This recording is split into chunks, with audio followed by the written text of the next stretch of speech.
Olá, bem-vindo a mais uma Palavra Oportuna, um tempo de reflexão e de inspiração para a sua vida. Fique comigo, pois em instantes nós vamos refletir algo poderoso da Palavra de Deus para a nossa edificação. Te espero.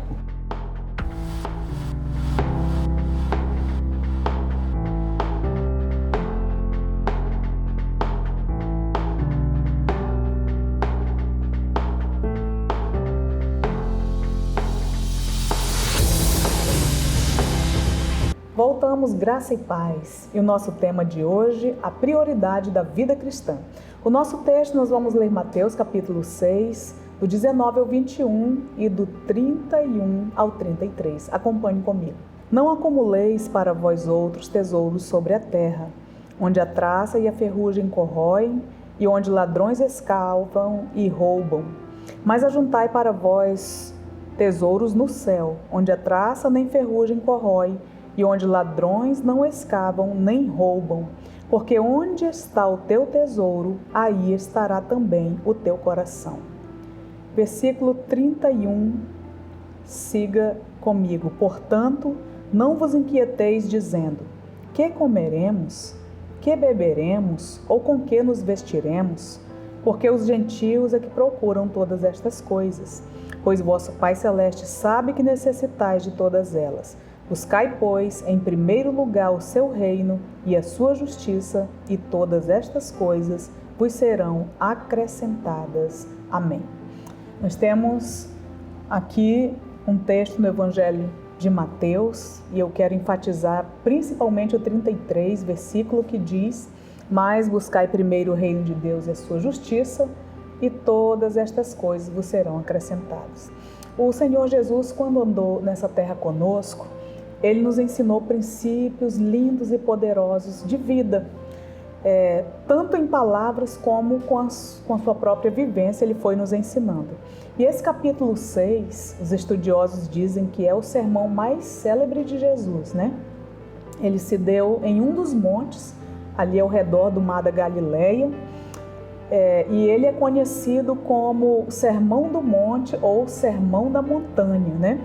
São muitos ensinamentos práticos que Jesus trouxe e ele então nos mostra nesse sermão como deve viver uma pessoa que vai habitar o céu, né?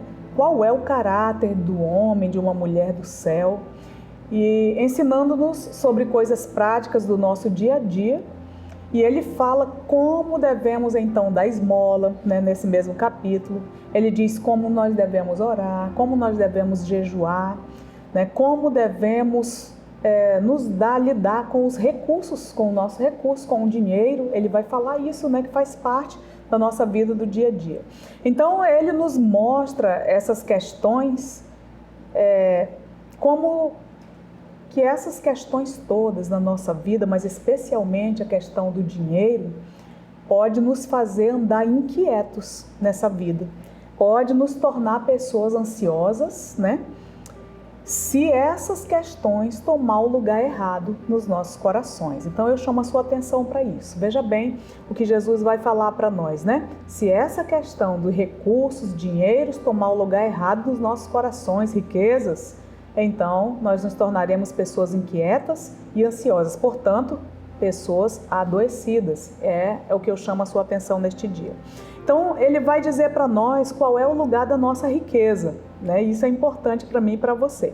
Jesus fala diretamente: não ajunteis tesouros na terra. Olha o que ele vai dizer: onde a traça, a ferrugem consome, os ladrões minam e roubam, né? Perceba que o Senhor diz o que acontece com a riqueza que é acumulada nessa terra. Ele vai dizer para mim e para você o que vai acontecer.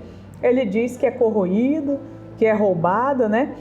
E a gente percebe que isso pode acontecer de diversas maneiras. Do mais simples ladrão, né? Que vem furtar, roubar, até os mais sofisticados métodos usados pelo sistema corrupto deste mundo, né? Quantas pessoas estavam com seu dinheiro muito guardadinho no banco e daqui a pouco desandou tudo por causa do sistema, né? Então a gente percebe, isso pode acontecer de muitas formas. Ele disse que quando nós acumulamos nessa terra, isso acontece. e traz grande desordem nas nossas vidas, né? E aí então ele expressa aqui uma ordem direta, dizendo: mas ajuntai tesouros no céu. E aí eu já faço uma pergunta a você. Você sabe como é que nós podemos ajuntar tesouros no céu? Você sabe como ser um homem e uma mulher ricos para com Deus? Né? Olha, veja bem o que Jesus está falando conosco. Mas ajuntai tesouros no céu, onde você nunca terá prejuízo, onde você nunca sofrerá perda e nem terá preocupações. Que coisa maravilhosa, né? Jesus disse que onde você juntar o tesouro, ali estará o teu coração. E como é então que nós juntamos tesouro do céu? Primeiramente, é logo lógico e claro, né? Investindo o nosso recurso no reino de Deus. Isso nos torna pessoas ricas no céu, né? Sendo fiel nos dízimos, tendo liberalidade no coração em ofertar, tanto onde você é assistido, congregando, é membro, quanto em missões, né? Abrindo o coração para a missão de Deus neste mundo. Tem muitas áreas que eu e você podemos investir, né? Então, assim, nós estaremos nos enriquecendo no céu, né? Sendo ricos para com Deus.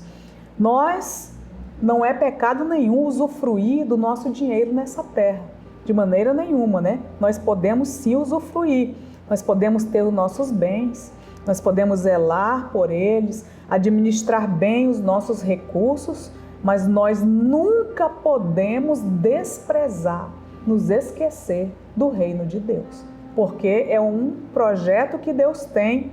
Deus nos deu tudo, e no plano de Deus, do tudo que Ele nos deu, 10% volta para Ele, para poder o quê, amados? Suprir a sua missão nessa terra, sustentar a sua casa, né? Ter recurso, ter tudo. Talvez você, quando vai numa igreja, você percebe toda a estrutura, tudo montado. Por quê?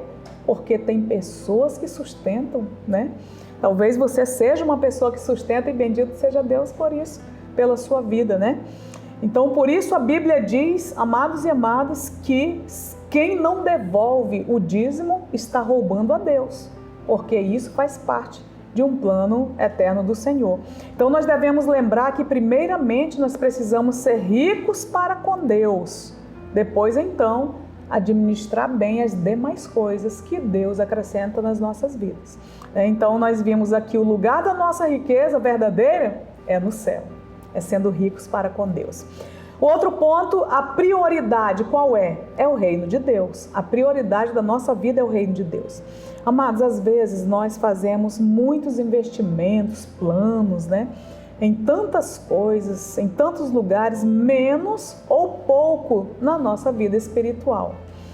E é necessário nós entendermos que é na vida no Espírito que nós podemos entender e viver a dinâmica do reino de Deus, né?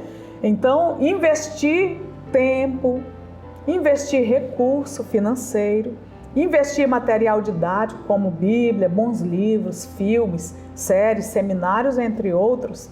Você sabia, vou contar um segredo para você, que há pessoas que gastam tanto dinheiro, mas não têm coragem de comprar uma Bíblia? Acha caro uma Bíblia. A Bíblia é um livro eterno. Deus se revela através das Escrituras Sagradas. Invista tempo, invista conhecimento, para que você saiba quem é o Senhor e como é que você vai seguir a vida do trilho da eternidade. Então, nós precisamos lembrar que a nossa capacidade de desejar o que nós queremos, o que nós amamos, foi afetada pelo pecado. Foi afetada pela queda do ser humano no pecado. Então, a nossa capacidade de desejar está distorcida por causa do pecado.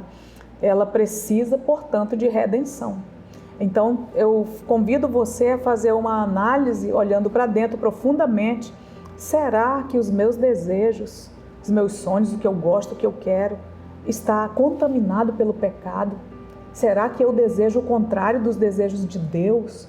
Será que eu sonho o contrário dos sonhos de Deus? É necessário fazer uma autoanálise. A capacidade de desejar e sonhar, imaginar o futuro, foi dado por Deus a nós. Mas nós precisamos aprender a exercitar isso em sintonia com a vontade de Deus. E isso só é possível se o nosso espírito estiver no comando das nossas vidas. É quando eu percebo e tenho consciência e consigo viver a dinâmica do reino de Deus, desde já, nessa terra, né? Então, às vezes, nós queremos sonhos que são tão válidos, que são tão nobres, que nem parece que podem estar no lugar errado nos nossos corações. Vou citar exemplo. Eu tenho o sonho de formar uma família. Não é nenhum pecado nisso, né? Eu quero ter um bom emprego, eu quero ganhar bem. Não há pecado nisso, né? Eu quero ter um cargo melhor, vou me esforçar para isso, tudo bem. Eu quero ser curado, receber a cura dessa doença. Eu vou investir, eu vou para lugares com mais recursos. Não há pecado nisso. Eu quero entrar numa faculdade e agora eu quero me especializar, eu quero fazer outros cursos. Tudo isso é realmente muito digno dos nossos esforços.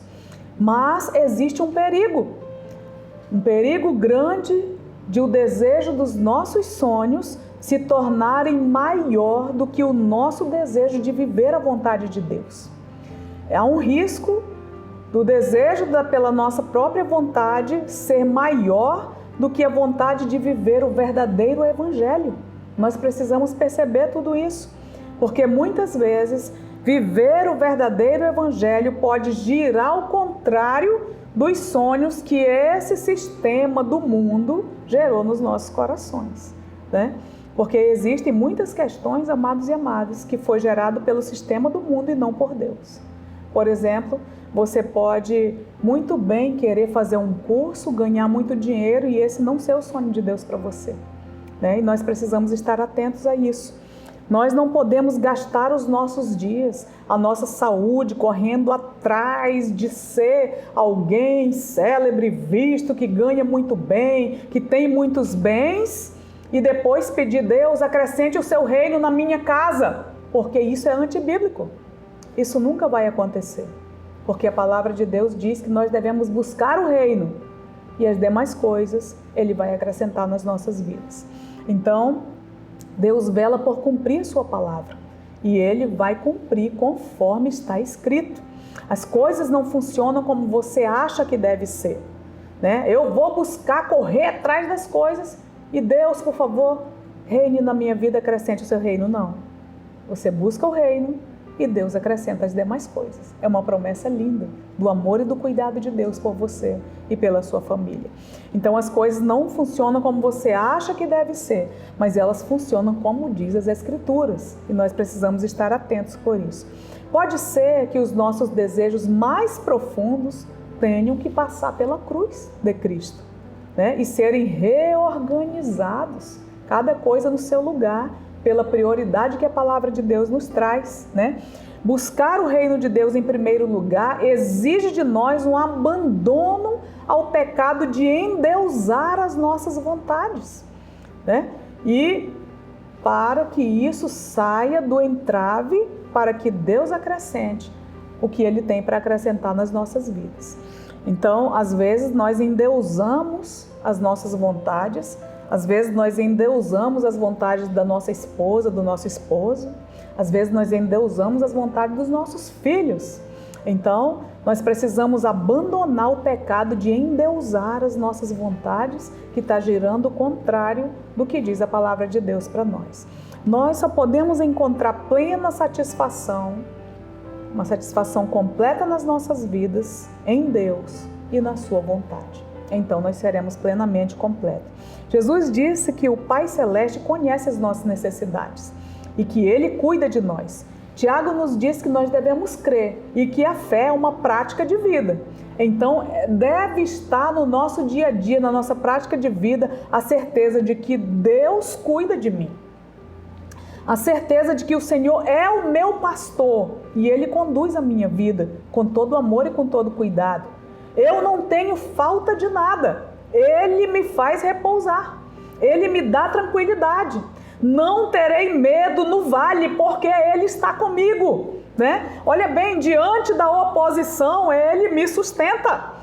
Bondade e misericórdia certamente me acompanharão todos os dias da minha vida. Essas questões devem ser uma certeza na prática do dia a dia da nossa vida, né? Todos os dias a bondade e a misericórdia de Deus me acompanharão. Somente quem crê está apto a confiar e a descansar em Deus em todas essas coisas. E fechando, dizer a você, a cura das nossas vidas está em confiar em Deus. Amados, Jesus ligou esse assunto diretamente com a ansiedade. Os médicos dizem que 50% das pessoas que vão hospitalizadas têm doenças psicossomáticas. A ansiedade, ela é um degrau para todo tipo de doenças emocionais. E aí, então, esse assunto da ansiedade, ele está dizendo a mim e a você que você e eu não poderemos servir a dois senhores. Ele disse, vocês não podem servir a Deus e as riquezas, no versículo 24, né? Perceba que o Senhor Jesus disse que o dinheiro, em outras traduções, mamon, né, que é um senhor, um Deus, pode vir, o dinheiro pode vir a ser senhor das nossas vidas e nós nos tornarmos escravos dele, escravos do dinheiro. Né? E se nós vivemos em função do dinheiro, isso é uma escravidão. Veja bem, antes de qualquer coisa, né, eu primeiro penso no dinheiro. Antes de qualquer coisa, logo vamos pensar no dinheiro, nós estamos sendo escravos. Há pessoas que não têm muitas amizades porque têm dinheiro, sabia disso? É um segredo que eu estou dizendo a você. Outras pessoas não frequentam certos lugares por causa do seu dinheiro, porque tem dinheiro. Há ainda pessoas que não se tornam membros das igrejas para servir a Deus por causa do seu dinheiro, porque não querem ser dizimistas, não querem ser ofertantes, com medo de perder o seu dinheiro, né? Há muitas pessoas que vivem com medos, ansiosos, porque têm muito dinheiro, sabia disso? Outras pessoas têm medo de ter um relacionamento amoroso, de casar, por medo de separar e a outra pessoa ficar com seu dinheiro. Meu Deus, amados. Presta muita atenção no que eu estou dizendo a você. Jesus disse, os gentios é que vivem assim. O que ele está dizendo? O povo que não pertence a Deus é que vive nessa escravidão. Por isso vos digo, disse o Senhor, não andeis ansiosos por estas coisas. Busquem em primeiro lugar o reino de Deus e a sua justiça, e todas as demais coisas vos serão acrescentadas. Observe as aves do céu, observe os lírios do campo, olhem para a criação, porque ela manifesta a grandeza de Deus que te sustenta de pé. Creia, confie e lance fora toda ansiedade, no nome de Jesus. Eu quero orar com você. Pai, eu abençoo essa pessoa com essa palavra. Eu não sei quantas pessoas me ouvem e que têm caminhado nessa ansiedade do dia a dia, abrindo porta para outras enfermidades. Mas hoje eu trago uma palavra de confiança. Deus conhece as suas necessidades e Ele cuida de você. Meu Deus, que essa pessoa conheça o teu amor e o teu cuidado na prática da sua vida no dia a dia, para a glória do teu nome. E seja por ti curada, alcance o teu reino, entenda a dinâmica do reino e viva o reino de Deus em paz para a glória do teu nome. Eu oro e eu a abençoo no nome de Jesus Cristo, que vive e reina para sempre. E o Senhor te abençoe e te guarde. E até a nossa próxima Palavra Oportuna.